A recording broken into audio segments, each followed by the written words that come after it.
Welcome to another episode of Get Wisdom. I'm Brian Kelly, along with Carl Mollison, founder and director of the Get Wisdom Project. This week, our topic is the divine perspective on divine truth on evolution. Is evolution truly the way that we came into being, or is it just a clever way to keep Creator out of the conversation? What do you say, Carl? Well, it's a kind of a mind warp for me as a scientist. Most of my life working in research to develop new medical treatments, I just came to accept evolutionary science as, on the right track. Maybe not perfect, but none of science is perfect. And I know that as a scientist, and any scientist will tell you that ideas come and go.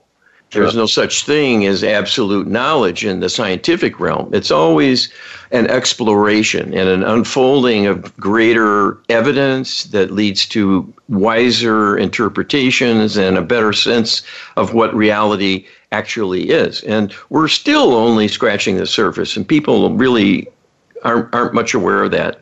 But it was a shock to me as I had a spiritual awakening and began to look for deeper truth, to go back and look at what science has said about evolution and the actual scientific evidence, and found that it's an emperor with no clothes. That is the literal truth. I've looked at it myself. Yeah. Let's get on with it, because we have a lot to share. Got a lot to cover. Gotcha.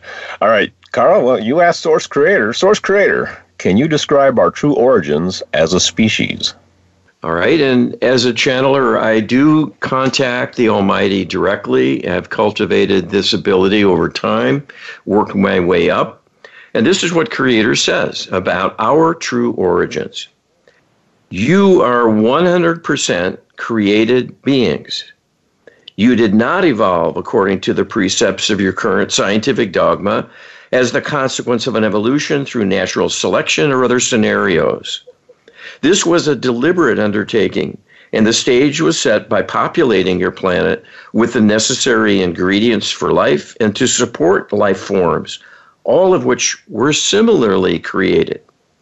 This was done in stages to allow things to become stabilized in various ecosystems, and there was some modification along the way with readjustments. And it was only somewhere along the way that the decision was finally made to create humans in the same way they exist and to populate your planet accordingly. So this is the reason for the strange series of life forms that would be wholly incompatible with human existence. For example, the dinosaurs and other conditions of climate and predominance of predatory species, or a lack of sufficient life forms to support a population of humans of meaningful size, and so forth. Humans were introduced quite late in the game, so to speak, and so this was, in terms of timing, a late arrival. But the stage was set prior to that point for an advanced civilization to be inhabitants. So the only thing that changed was, following the preparation of the nest, a particularly special form of advanced being was created and brought to Earth to populate and to flourish. Well, Creator minces no words and comes right out with, you are 100% created beings. Yes, and this really explains a lot of the science. Sure. Why there are gaps in the fossil record, for example. Well, there were starts and stops with the creation. Yes. There was a retooling. There were refinements that were done from Creator's end of things with a new plan in mind to shape the world for the eventual introduction of the human being as a kind of gentle species, more vulnerable. We don't have formidable teeth. We don't really have claws. We have nails to protect our tender fingers and toes. But, we're not equipped to do battle, at least right off the bat, with an animal designed to be a predator, for example. So there's a logic and a reason behind the idea of creation as well. And that's why they refer to intelligent design as a demonstration of an alternative way of looking compared to evolution. Yeah, I know I've looked into the fossil record. The species appear whole and intact, at some point and then persist for a period of time, either up to the present day or they become extinct at some point. But there's no evidence of any migration from one species to another, or from an immature form of the species to a more mature form of the species. It's just not. It's just not there. Well, and of course we have species that the fossil record demonstrate have persisted for hundreds of thousands to over a million years in exactly the same configuration. So if there's all this genetic drift that things have to change and change and change and change to get to a form that can be maintained and stay in a stable configuration, what governs that? Why do some species keep changing, others don't? And it's all a hodgepodge of conjecture in the final analysis. I think crocodiles fit that category. They've been around since the dinosaurs, I think. Yeah. Okay, well, next question. You ask, Creator, in what ways is it true to say that everything is a creation, including God and evolution? All right, well, this is another kind of perspective in looking at this question. And Creator tells us this is a total truth. You have been given this before, and it is quite a deep insight and description of the enormity of the creation process, because the divine being you know as Source Creator was in turn created, and this is the manifestation of a vastness beyond your comprehension. So this is the take-home message here, so to speak, that the force of a loving God is vast and profound and to be treasured and cultivated and embraced by all. The understanding and meaning goes far beyond what human can discern or imagine. And so we invite all to grow and expand in their awareness, as there are many, many benefits and blessings in coming out from the shadows and understanding the true nature of things. There is nothing at all to fear. It is all wondrous and joyous and imbued with love. There is nothing better that can exist. And so you will be learning and growing in magnificent ways and will carry humanity forward with your questions. I don't think the point of any of this is to, have the scientists trade their laboratories for church. That's not the point. That's what we're trying to get across here. It's beside the point. There are many things that are left up to us by the Almighty, and we need science because that's the best we can do. But it's not the be-all and end-all, and that's the point we're making with this program, to focus on an aspect that's been distorted by science to claim sovereignty over the idea of life being haphazard and a chance series of events, and has no deeper meaning. And that is really disregarding our origin in a true sense and our lifeline to higher wisdom and truth that's available to us. But we've got to believe in it to get input. Absolutely. You ask Creator, how are souls created from God? And does each soul group have a specific purpose, desire, when created? And Creator answers as follows. This, we must confess to you, is beyond human ability to understand. The energetics are too complex, and there are no words within your language or understanding to convey much about the process itself. If you think about the vastness of the universe and everything within it as being an aspect of consciousness in some form, this will point you to a better understanding of the true origin of the soul and how it can exist as an entity, but yet be part of something grander. The humans in total, to a person, are all extensions of Creator's consciousness. You were made to be a part of Creator, and this was a deliberate construction and creation from first to last. It was not an evolutionary process. It was an act of creation that brought you into being. You were in existence for a large portion of humanity prior to the existence of the current physical universe.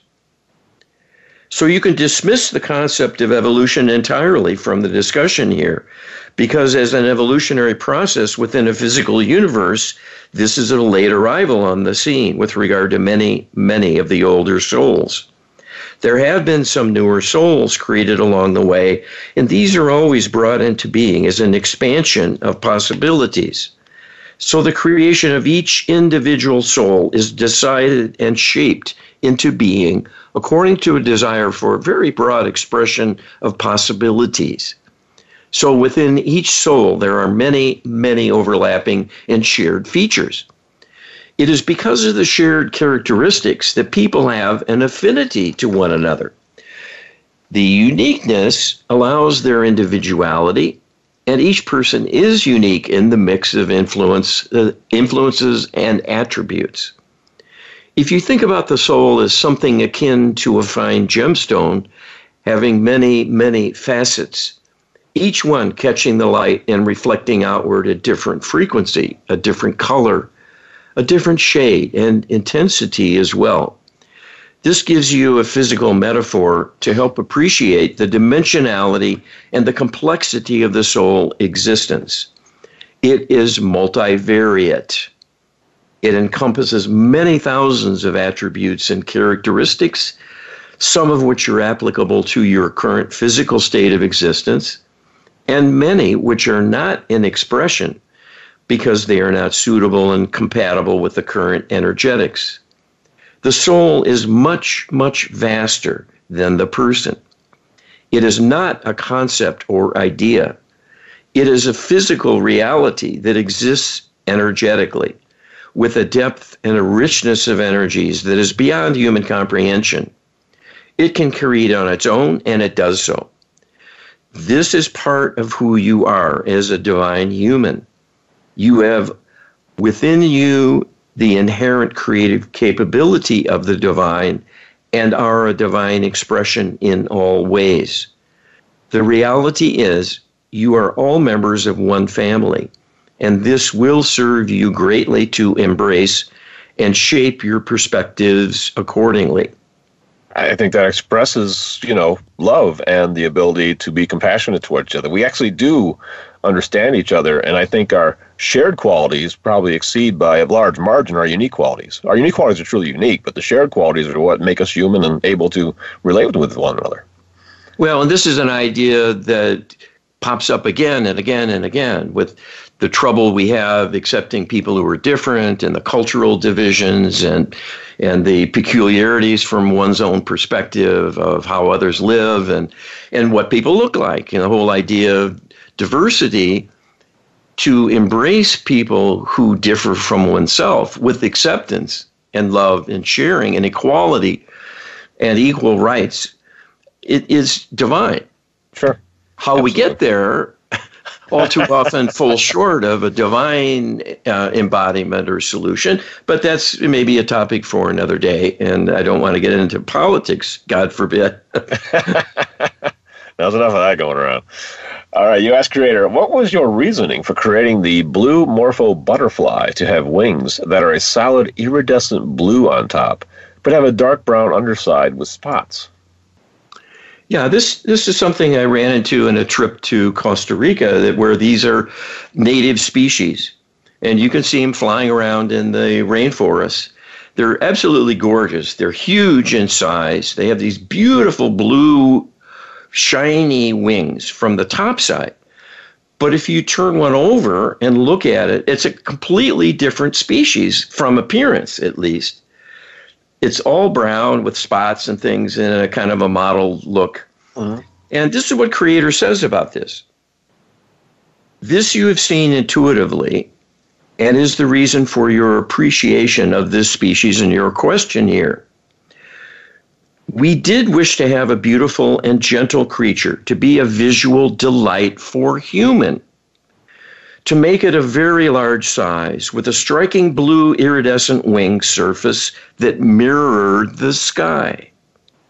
But then to promote longevity and safety of the creature itself, we designed the wings to have a mottled brown underside so that when it rests and the butterfly folded its wings together vertically, the shiny blue side was not on display, but only the brown patterned wing surface, making it look like a withered leaf and very much part of a tree branch.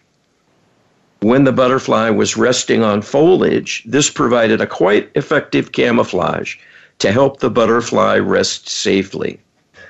I don't want to get off the track here, but it seems to me a lot of people who might even accept the idea of creation would balk at the idea that Creator would create anything special for humans to enjoy. Well, the opposite is the case. If you think about this in from this lens, all right, let's take the example of the flowers. Yes. They don't have to be beautiful to us. They just have to attract insects to pollinate, some of them at least. And that isn't dependent on beauty, as far as we know, that the insects don't appreciate the beauty in the sense humans do. But they're just going after food, and that can be done through many different means. And a lot of the attraction for the bees, for example, is ultraviolet wavelengths. And right. So that can be done with something that has no visual appeal to a human being. They're not going to appreciate an iridescent blue. Yeah, and take the example of the orchid. There was just recently an orchid show near me. And there's I think, over 23,000 species of orchids. Wow. And they're found all around the world. And for what reason? Nothing, I don't believe, eats them. They just look beautiful. And they're appreciated by humans uniquely. Yeah, uniquely. And if you ask Creator will tell you, I put them there for you. Just like this butterfly. We got one more question to get through before the break. You ask Creator, many critics of intelligent design point to examples of obvious imperfections, such as the location of neural connections being in front of the photoreceptor cells rather than behind the retina, and the formation of a blind spot because of the neural wiring to the brain must poke through the retina to form the optic nerve. Why do these seeming errors exist? Okay, and Creator tells us these are practical considerations there are practical considerations not being considered here.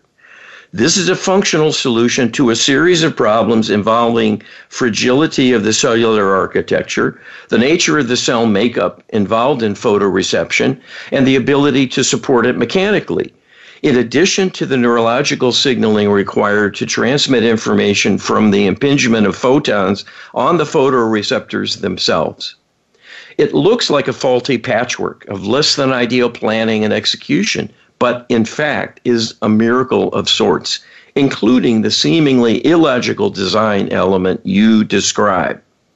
We would have to give you a quite detailed and lengthy lecture to defend this idea, but we assure you it is defensible. It is that people simply do not understand physiology and cellular anatomy and biochemistry sufficiently yet to understand the interplay of energies at an electrical and chemical level impinging on cellular matter in a way to create the proper signaling and responses to the environment and transmit the information intelligently to the brain for processing and have everything hang together and be efficient. In short, this itself is quite a powerful clue. If people want to follow it, it will be rewarding, we assure you. So what I would say about this answer is, Creator was the first scientist. No one understands science like Creator.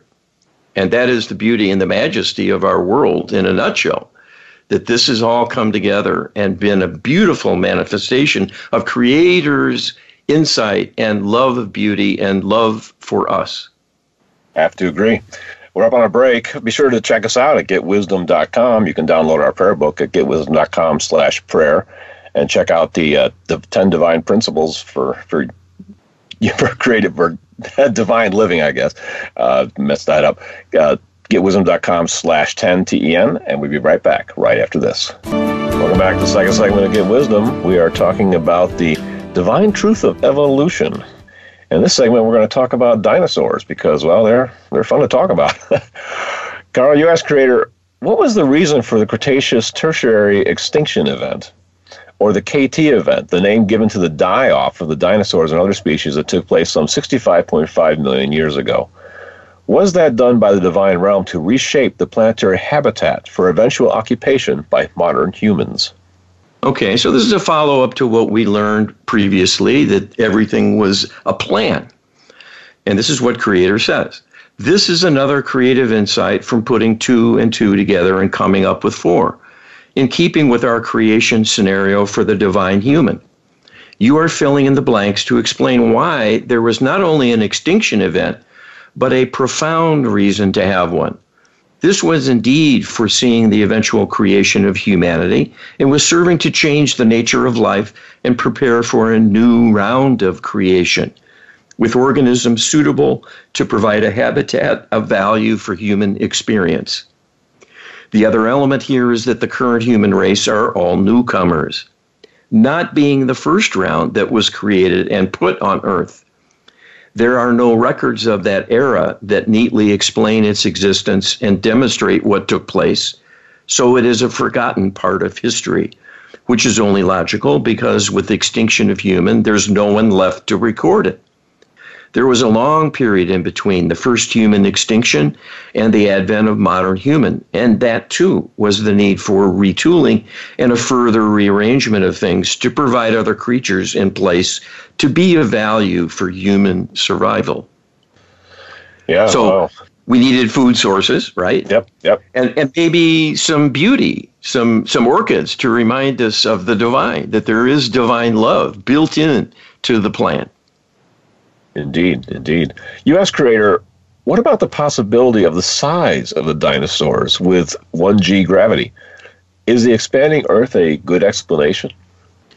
Yeah, well, this is kind of an obscure kind of question, but this is an example of what I do in my research. People come to me, they hear, this was a speculation that the dinosaurs were just too big. They couldn't have existed energetically because muscles can't support an organism that large. This is pretty well worked out science.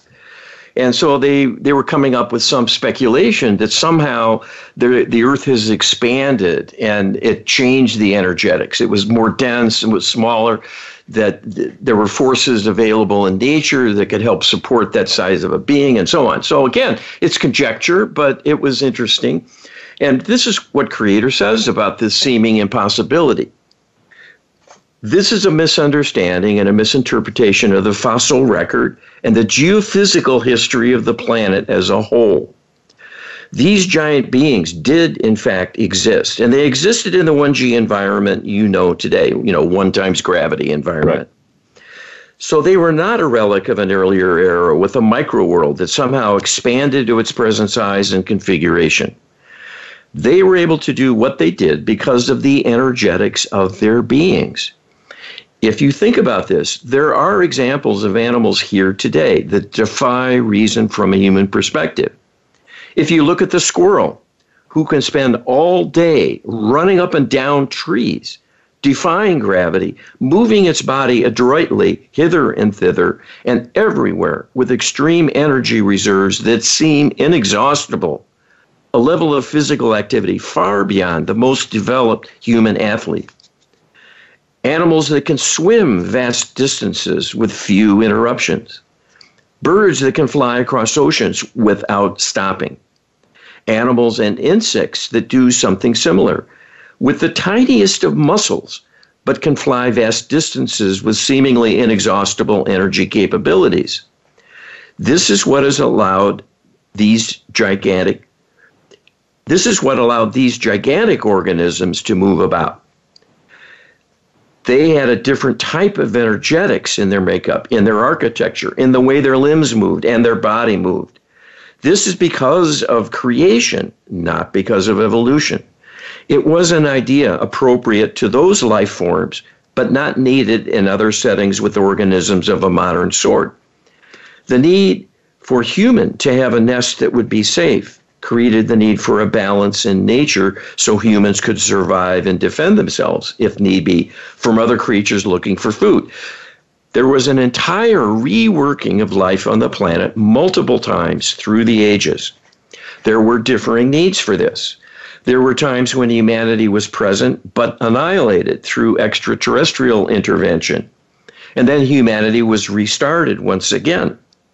The historical epic of the age of the dinosaurs and the larger-than-life plant species and gigantic insects were owing to differing physiology and chemistry and biological form than are used today. Things have been reworked and re-engineered and re-geared to be human scale. And the reason is specifically to provide a world for divine human to inhabit where they would truly be the dominant species and truly have control of things.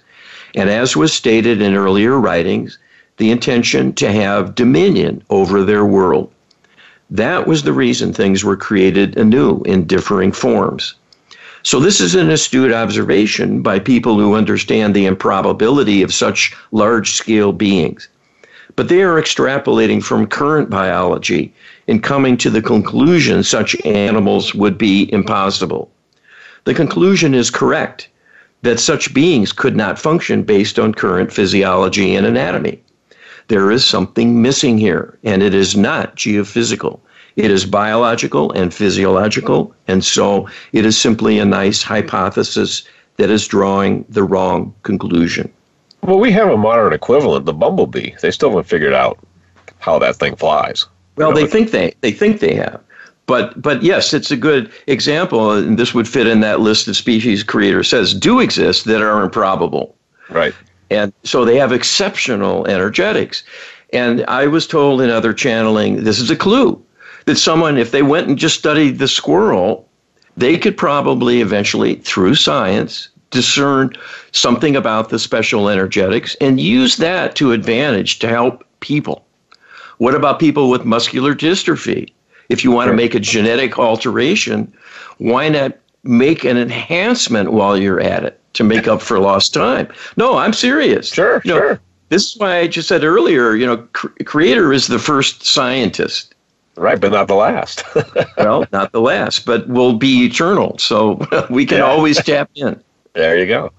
You asked Creator, speaking of bees, was there any divine repurposing done for honeybees as we have seen in other species? All right, and Creator tells us these were not repurposed.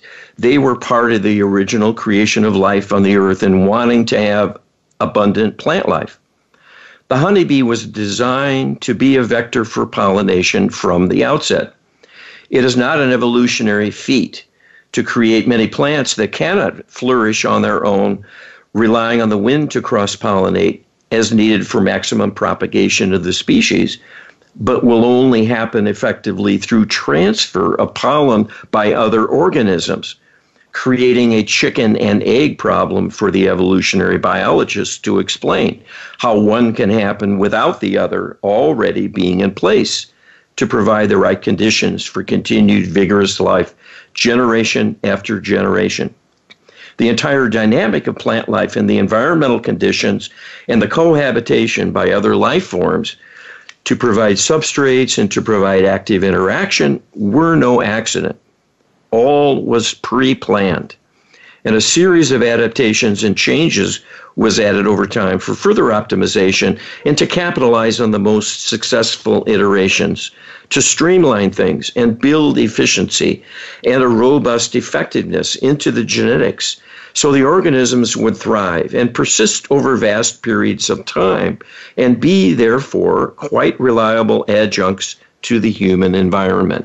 Within the question, you use the word repurposing. Some people might be a little confused by that. That was, where the Creator takes a pre-existing creature and then repurposes it. Let me give you, let me give you the premier example, and that would be the mitochondria. This is a little organelle that's in all cells. It produces energy. That's its function. It's an energy powerhouse of amplification from some chemical constituents into energy that can be used by the body. And it's present throughout the tree of life. It's present in microorganisms and bacteria. It's present in mammals and all kinds of animal phyla, the insects and the mammals and the fish and everything. So why did that happen? Evolution seems to explain it. Well, it started out in the bugs and the microbes, and then they evolved into larger species, et cetera, and the mitochondria were taken along. Right. But the opposite is the case. It started out on the earth with microbial life, and that energetics for that life were pre-designed. And Creator saw this is a good idea and reused it in the more advanced, more complex species because it worked. Sure. There wasn't a need to make something completely different as a source of energy. So that's what's created a lot of the confusion, why there's so many traits in common across many differing species. It creates the illusion that one sprung from the other. But It's just as logical and sensible to say, well, Creator adapted certain ideas from a prior species to reuse the principle in some other setting. Absolutely. And that's the reality. Well, you asked Creator, besides pollination to support the human food chain, do honeybees have any other special relationships to human? Well, this is an interesting illustration why things are not as simple as they seem on the surface. This is what Creator says about this. As we have indicated, there are many commonalities in the soul makeup of the honeybee. Bees, in their various roles and hierarchy, exhibit many of the qualities of human beings, carrying out their cooperative function to provide for a family, a family unit, and its survival, with many parallels in common. There is a need for cooperative effort. There is a need to construct shelters from the environment. There are needs to acquire food and to share this. There are needs to rear and care for the young. And there are needs to create an infrastructure to provide for a large aggregate of individuals as a colony or community that may need to be relocated. And there needs to be a leadership and a coordination of effort to follow the leader and find a new destination and ecological niche, to take up residence anew and start a new hive or a new community, in the case of human migrants striking out on their own to start anew. There are many energies contributing to an altruistic perspective and maintaining a high level of cooperation effort through intercommunication and a selfless dedication to the needs of the whole of the group of individuals that are shared in common by both species. There are also many things done intuitively that are essential to optimal function on the community level, as well as in the interpersonal interactions. While the range of behaviors might be quite restricted in the honeybee compared to human, the mechanisms for interaction and the decisions that take place are very similar in nature. And each species has elegant modes of communication they exhibit to facilitate the workings of the community and its successful survival over lengthy periods of time. Yeah, the complexity and the majesty of the honeybee, community, it really brings into question the whole, born out of randomness argument. It just defies the intuition. Well, it is illogical on its face, and it's a giant chicken and egg problem, as Creator was saying earlier, where you can't have one without the other. You can't have the chicken without the egg. You can't have the egg without the chicken. So what got there first? Yes. Well, that's an unsolvable riddle, isn't it? Science attempts to do so through randomness, like it's got some magic to it. Right. Let enough time go with enough randomness, and eventually you get a chicken and an egg-laying hen, and then you got more chickens, and then eventually you got humans. And one of the things science has demonstrated, to my shock, having some time on my hands after my retirement from my first career, to go back and look at evolutionary science, the people really studying it dispassionately, the scientists, have worked out the probabilities for these kinds of things to happen. And the numbers don't add up. There hasn't been enough time with a 14.5 billion year old universe, kind of to round it off, to allow so many random events to create something as intricate and complex as a honeybee hive and all its behaviors. And how did that happen over a series of eons with incremental changes and weather beating them back and other predators coming in, and somehow that all came together and created this successful species that's thrived now for a long, long time. Yeah, and then take that and multiply it by the fact that there's untold millions of species on Earth. I mean, and every one of them evolved somehow, and yet we can't find the cross linkages between any two species, essentially. Yeah. And you would think with the millions of species out there, that would be a cakewalk to do. Well, and the thing that's been very eye-opening to me as a scientist as well is with the advent of molecular biology to look at the DNA. Yeah. When scientists began probing the DNA of species and looking at the coordination and the correlations and trying to assign a kind of lineal descent from one species to another, it is grossly out of whack. It makes no sense. There are some species that are more alike than logic would dictate or physical appearance would suggest. And this, again, is an example of creator using good ideas and repurposing them. And so a fish can swim through the water by wiggling their fins and so on and wiggling their tail. Well, the idea of limbs is not a crazy notion if you're on the land. Sure. You can't have a fin that waves in the air and get anywhere if you're land-based, through gravity. Right. You need something, other means of locomotion. So there could be similar genetics behind appendages. But that doesn't mean one evolved from the other, because then we're back to the impossibility of getting to the level of complexity needed. And I guarantee you, science has no answer for that complexity. They just don't. Well, like you said, there hasn't been enough time for all the changes to evolve. And yet somehow, it's supposed to go from a fin to walking up right on land in the compressed time that actually exists in the measurable human history, or Earth history even. Just not enough time. None of this works. Well, and the other problem with that idea is that disorder creeps in rather than order. Yes. Left on its own, the universe decays. Yeah. Things break down. The changes that come spontaneously, like mutations from cosmic rays and natural sources of radiation and chemicals and so on, they degrade the organism. They don't make it better. Mutation has mostly a negative connotation. It's usually a bad thing. Yes. Yeah, and eventually it's lethal. Too many mutations become lethal, and species can die out as a result of that. So this is an emperor with no clothes. And they bend over backwards and twist into pretzels solely to keep the idea of the divine out of the discussion.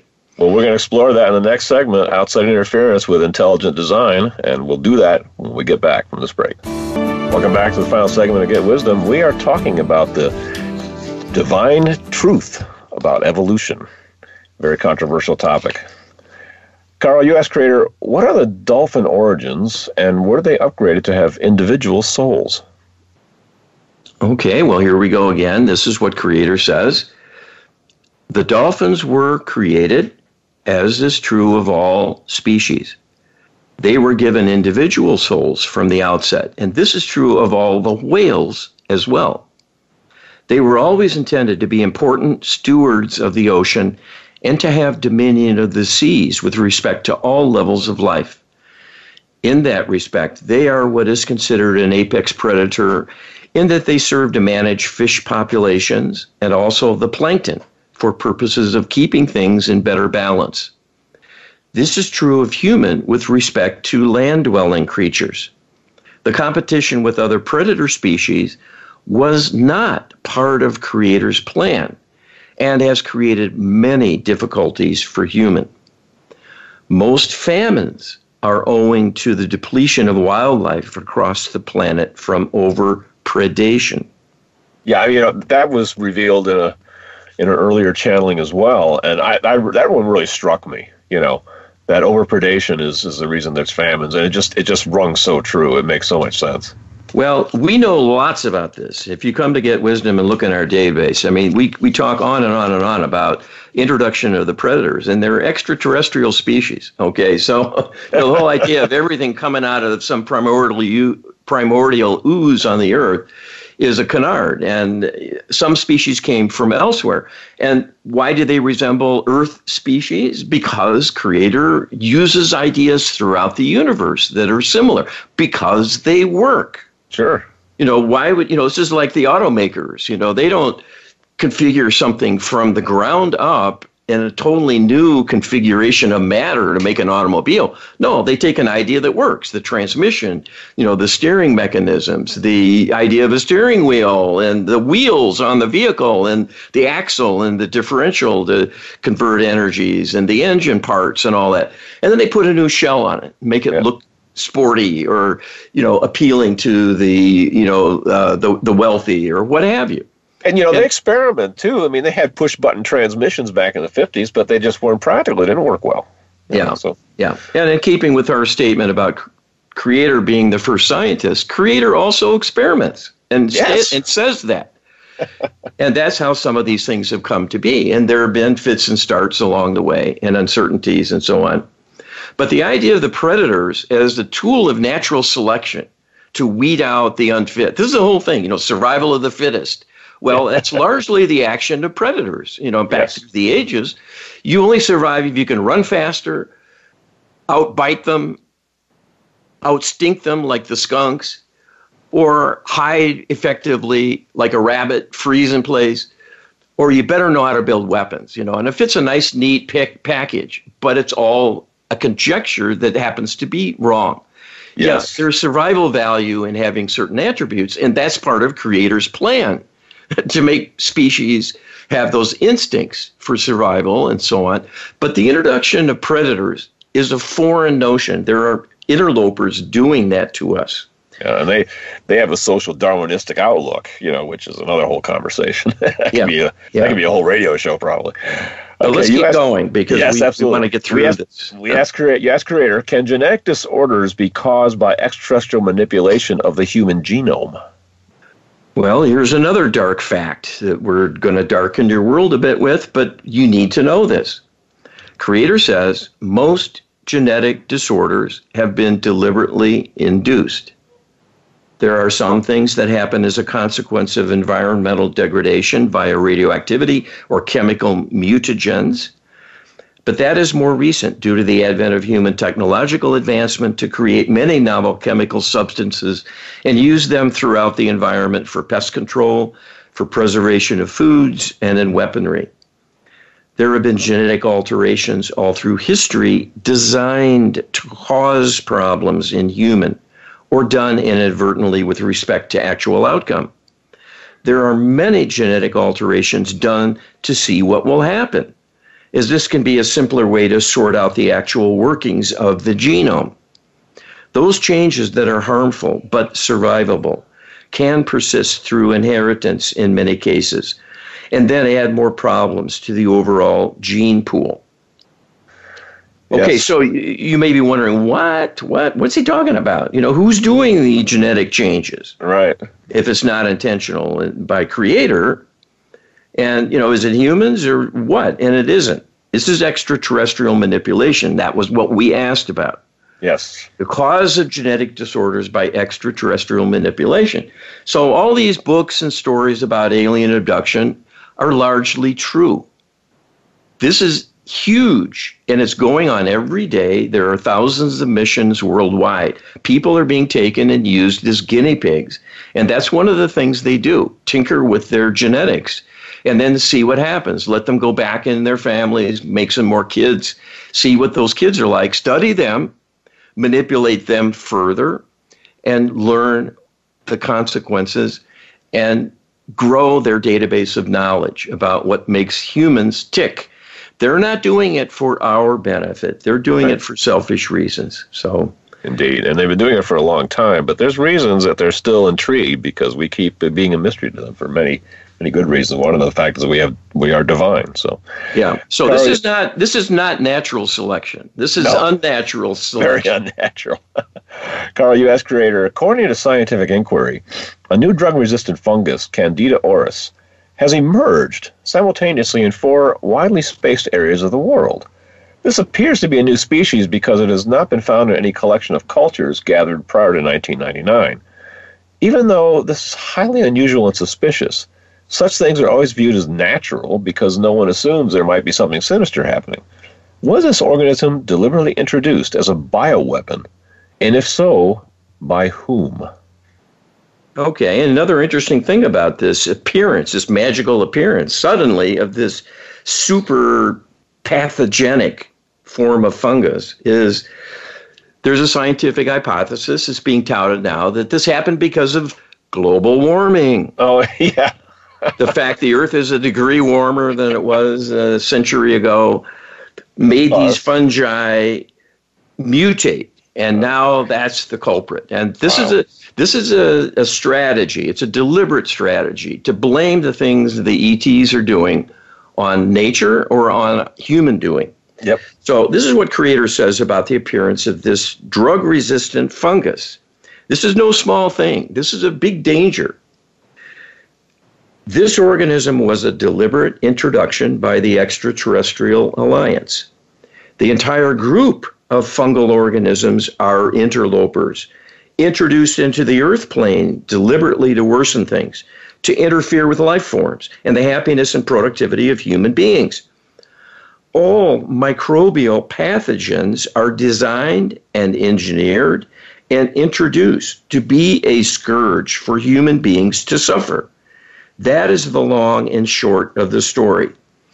Keep in mind the extraterrestrial presence has gone on for over 100,000 years now, and many of the pathogens of today were introduced long, long ago and still persist and still take a toll in causing morbidity and mortality. The divine realm is working in response to prayer requests to lessen the power of these interloper organisms, but there are many still persisting in the environment, so people will continue to be at risk. Even though people are being partially shielded, there needs to be greater human awareness and an outreach with requests for divine assistance for this problem to reach the level of eradication on a widespread basis for the many pest organisms brought to your world to cause harm. Yes, more prayer requests. And the fact that there's new microorganisms and pathogens being introduced can go two ways. I mean, one interpretation is that there has been success with prayer to reduce the virility and death-causing morbidity of previous pathogens. Yes. And now the ETs are responding to that by upping the ante. So it's a contest. Well, and this is, again, an example of unnatural selection. Right. This is a tit for tat. They respond to good with bad. Creator responds to bad with good, and round we go. And we're watching the circus, and we're the ones who are being pummeled and pushed and pulled and savaged through all of the depravity that's coming from the darkness. And what could be more depraved than taking something that is truly beautiful and a blessing of the highest magnitude and turning it into a painful endeavor? You ask Creator, why is childbirth so painful? Was this a flaw in the human design in some way? Well, very pregnant question, to coin a phrase. As we have described previously, Creator tells us, and this is a quote, "The current reality experienced by a woman undergoing labor is nothing like the natural experience many yearn to have and wish to undergo in lieu of relying on anesthetic. This is a false notion because natural childbirth is currently unnatural. This is because of a genetic manipulation to alter the very anatomy of the human female and the response to the hormonal changes during the birth process itself that are no longer adequate to prepare the birth canal in a way to allow easy passage without great discomfort. This is a deliberate worsening of things done by the Extraterrestrial Alliance to cause suffering to human beings. And as such, it is a depraved act of savagery that is not only senseless, but beyond the pale morally and ethically. This was a fortuitous observation that happened as a consequence of the ongoing genetic modification program being done on human abductees by the Extraterrestrial Alliance. And then noticing the trend that those with a particular genetic makeup experienced excruciating pain during childbirth, then sought to introduce that change across the board for the entirety of the human species. And that effort has paid off for them in causing the infliction of great harm that continues in the current generation associated with children. Well, I'd love to discuss that with further. childbirth. we got one more question to get through. Is the universe created over and over? This is very, very true. There have been many iterations in creation of the universe owing to the need for reworking of the various projects. So we can tell you the success of your mission as divine humans will not only decide the fate of humanity, but in all probability will decide the fate of the entire universe and everything within it. The vast future in affecting the entire universe will depend on your outreach to Creator to invite us to support and assist you. This will be the final test in determining your ability to stand above the darkness and resist its grip. If you do this, you will prevail. Wow. Well, that's the marching orders, people. Get to it's up to us. Yeah. It's up to us. Yeah. Check out getwisdom.com. Again, download our book on prayer. That's the most effective way to change things. Getwisdom.com/prayer. We got more wisdom coming up next week, Carl. So absolutely. Thanks again for this show and everything that you're doing for us. Thank you. Thanks for listening. We're going to be healing all week long. So check out our healing work. There you go. Take care.